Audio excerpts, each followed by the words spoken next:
महाराष्ट्रातील जमिनीच्या नकाशांबाबत मोठा निर्णय. API द्वारे डिजिटल नकाशे उपलब्ध. महसूल व वन विभाग. GR 29 जुलै 2026.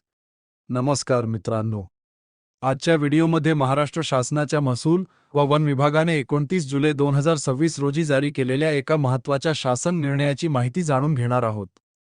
राज्यात डिजिटल भूमी अभिलेख आधुनिकीकरण कार्यक्रम महाभूमी अंतर्गत आता सर्वे नंबर, गट नंबर, नगर भूमापन, गावठाण भूमापन आणि स्वामित्व योजनेतील नकाशे अधिक प्रभावीपणे उपलब्ध करून देण्याचा निर्णय घेण्यात आला आहे. काय आहे शासनाचा निर्णय? महाराष्ट्र शासनाने ॲप्लिकेशन प्रोग्रामिंग इंटरफेस म्हणजेच APIच्या माध्यमातून संगणकीकृत डिजिटल भूमापन नकाशे उपलब्ध करून देण्यास मंजुरी दिली आहे. यामुळे शासनाचे विविध विभाग, महामंडळे, वित्तीय संस्था, बँका आणि अधिकृत संस्था त्यांच्या संगणक प्रणालीमध्ये थेट अधिकृत नकाशांची माहिती प्राप्त करू शकतील. कोणते नकाशे उपलब्ध असतील? सर्वे नंबरचे भूमापन नकाशे, गट नंबरचे नकाशे, नगर भूमापन नकाशे, गावठाण भूमापन नकाशे, स्वामित्व योजनेतील गावठाण नकाशे.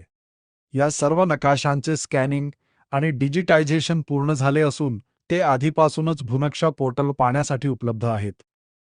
आता काय बदल होणार? आतापर्यंत हे नकाशे प्रामुख्याने पोर्टलवर पाहता येत होते, मात्र आता अधिकृत संस्थांना API द्वारे थेट डेटा उपलब्ध होणार आहे.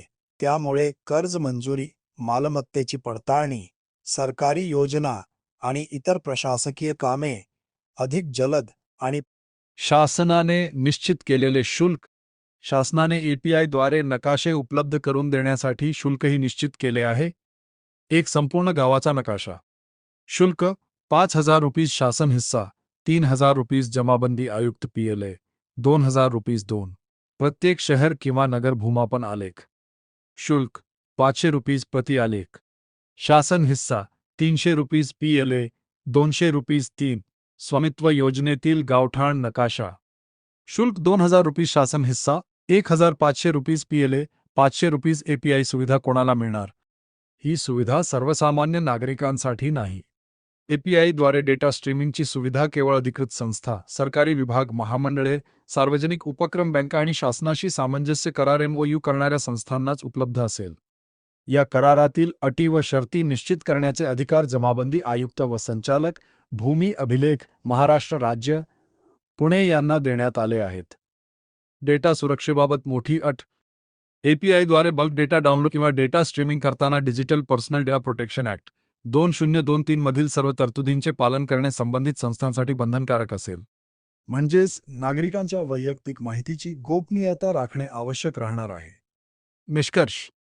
हा निर्णय महाराष्ट्रातील डिजिटल भूमी अभिलेख व्यवस्थेला आणखी आधुनिक बनवणारा आहे. यामुळे शासन, बँका आणि इतर अधिकृत संस्थांना जलद, अचूक आणि अधिकृत भूमापन माहिती मिळेल. नागरिकांसाठीही भविष्यातील सेवा अधिक पारदर्शक आणि सुलभ होण्याची शक्यता आहे. जर ही माहिती तुम्हाला उपयुक्त वाटली असेल तर व्हिडिओला लाईक करा, शेअर करा आणि महाराष्ट्र शासनाच्या अशाच महत्त्वाच्या शासन निर्णयांची माहिती मिळवण्यासाठी आमच्या चॅनेलला नक्की सबस्क्राईब करा. धन्यवाद.